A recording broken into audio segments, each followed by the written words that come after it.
That headline? Man, that hurt. It wasn't just a few words on a page.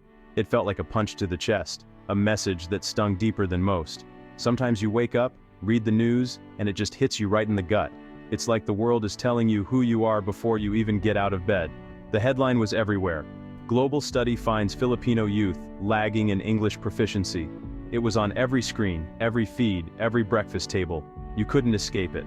It felt like a low blow, a judgment from afar, painting millions of kids with a single brush. Suddenly, it didn't matter who you were or how hard you tried. You were just part of the problem. Headlines like that do more than report statistics. They plant seeds of doubt. They make you question your own abilities, even when you know how hard you've worked. Suddenly, kids aren't just students. They're statistics, carrying the weight of a nation's supposed failure. It's a heavy load for young shoulders, and it can feel impossible to shake off. People start expecting less, and sometimes you start giving less. The bar gets lowered, and dreams start to shrink, little by little. That's how dreams get dimmed before they even start. The spark inside you flickers, and hope feels just out of reach. But this story isn't about a headline, it's about a kid who saw it and decided to fight back. He refused to let someone else's words define his future. True champions aren't born when things are easy, they're forged in the fire of doubt. Every late night, every extra effort, every moment of self-doubt turned into fuel. This isn't about proving a statistic wrong. It's about proving that your spirit can't be measured by a headline. It's about showing that determination and heart matter more than any number. It's about a boy who was about to show the world what being a champion really looks like. He was ready to rise above the noise and let his actions speak louder than any headline. And that's where our story begins. A new day, a new chance, and a kid who's ready to change the narrative. Let's travel to a small Philippine town, nestled between rolling hills and the endless blue of the sea, where the days begin with the crow of a rooster and end with the laughter of neighbors sharing stories under the stars. Here, everyone knows your name, and your dreams too. In this close-knit community, news travels fast, and so do hopes and ambitions. Meet Marco. He didn't grow up with a silver spoon, but he was surrounded by a family built on love, resilience, and the kind of hard work that shapes character. His father rose before dawn, braving the waves to fish and provide for the family. His mother, with a warm smile, sold fresh vegetables at the bustling market, her hands always busy, but her heart always with her children. Life was tough, with little money to spare, but it was rich in laughter, togetherness, and lessons that no amount of wealth could buy. Marco was a quiet boy, often lost in thought, but inside, his mind buzzed with dreams and possibilities far beyond the village borders. For Marco, English wasn't just another subject at school. It was a key, a bridge to a bigger world he longed to explore. He dreamed of sharing his story, of building a better life for his family, and of one day inspiring others to chase their own dreams. His most prized possession? A battered English dictionary, a gift from his teacher, Mrs. Reyes, who saw the spark in his eyes. While other children played in the fields, Marco sat under a coconut tree, poring over every word, hungry to learn and eager to grow. He wasn't just learning for himself, he was learning for his parents, to honor their sacrifices, and to give back for all they had given him. Marco's world may have seemed small, but his ambition was truly limitless, stretching as far as his imagination could take him. He believed, deep down, that his reality didn't have to be his destiny, that he could shape a new future. This boy from a humble fishing village was ready to light up the world, one dream at a time. Whenever someone tries to climb, there's always a crowd ready to pull them down.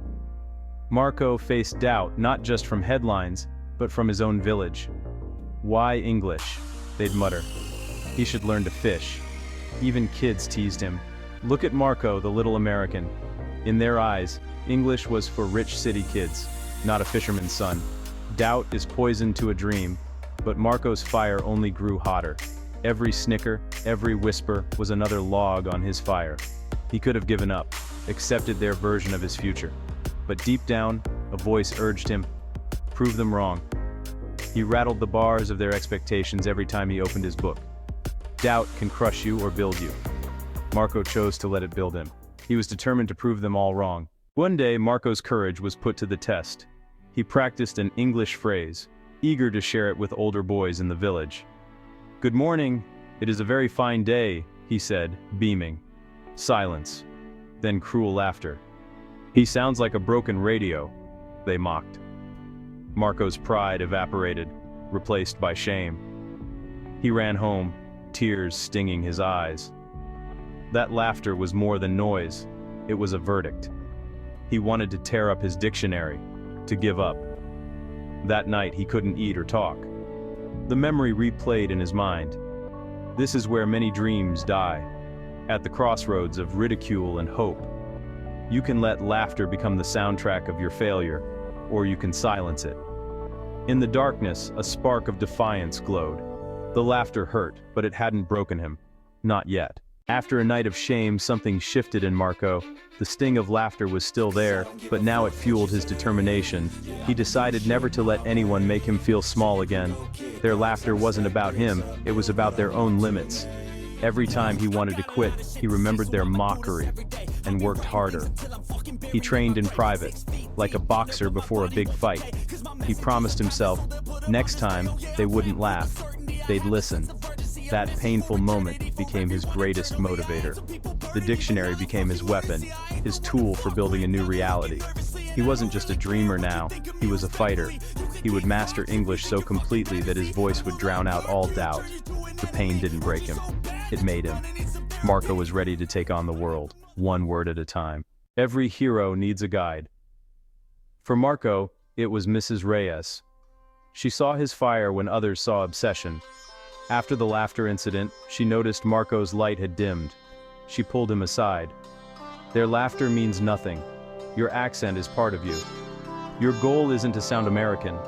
It's to connect, to share your ideas." Her words were water to his parched spirit.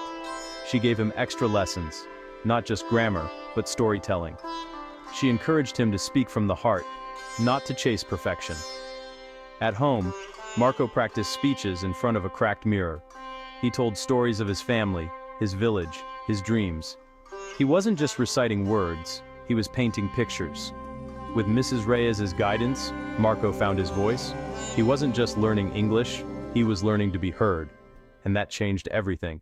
Mrs. Reyes told Marco about the Citywide English oration contest. The idea terrified him, leaving his village, facing city kids with perfect English. But he trusted Mrs. Reyes' belief more than his own fear. The city was overwhelming. Tall buildings, bright lights, confident competitors. Backstage, Marco felt small, clutching his crumpled speech. The other contestants were polished, but their words felt cold. When Marco's turn came, he remembered, "Speak from your heart." He talked about his father's hands, his mother's hope, the sunrise in his village. His accent was Filipino, but his words were raw and real. The room grew silent, not just listening, but feeling. He wasn't just giving a speech, he was sharing his soul. Sometimes, the most powerful message isn't perfect, it's honest. Marco's story touched everyone in the room. He proved that heart matters more than polish. When Marco finished, silence hung in the air, then an eruption of applause. He'd beaten the polished city kids, not with perfection, but with authenticity. His victory was more than a trophy, it was validation. Mrs. Reyes was right. Authenticity is more powerful than perfection. Marco's win sent a ripple through his community, a new kind of headline. He advanced to the national competition, facing even tougher rivals. But now, he had confidence in his story. He didn't hide his accent, he leaned into it. He spoke of resilience, culture, and dreams. He represented every small-town kid told they weren't good enough. And he won again, becoming a national champion. Marco's journey became a legend, teaching everyone that sincerity is a superpower. The lesson, the most powerful voice is your own. The final step, an international contest. The world stage. The lights were brighter, the stakes higher, and the audience larger than anything Marco had ever seen before. Marco, once afraid to cross a river, now flew to a foreign country. He gazed out the airplane window, heart pounding with excitement and nerves, knowing he was about to represent not just himself, but his entire homeland. He faced native speakers from around the globe, children who spoke English as easily as breathing, each with their own stories and dreams. Doubt crept in, but he remembered his father, his mother, Mrs. Reyes, and the boys who laughed. Their voices echoed in his mind, reminding him of how far he'd come. He wasn't just speaking for himself, he was speaking for all of them. For every child who had ever felt small, or doubted their worth, or been told their dreams were too big. On stage, he didn't try to hide his accent or be anyone else. He stood tall, letting his true self shine through every word, every gesture. He told his story, a boy who loved a language, who turned pain into power. He spoke honestly about his struggles, his hopes, and the journey that brought him there. He spoke of dignity, resilience, and the dream of a fisherman's son. He painted a picture of his home, the salty air, the endless horizon, and the strength it took to dream beyond the shore. He wasn't just speaking English, he was speaking the language of the heart. His words reached out, bridging cultures and touching everyone who listened. The world listened, heard his truth, and saw his courage. In that moment, Marco's voice carried the hopes of many, and the audience felt every word. When he finished, the applause was thunderous. The sound filled the hall, echoing the pride and admiration of everyone present. Marco's victory became a symbol for every Filipino child. Your voice matters. His story inspired countless others to believe in themselves, to speak up, and to dream bigger. The most powerful voice you have is your own. Never be afraid to use it, because your truth can change the world.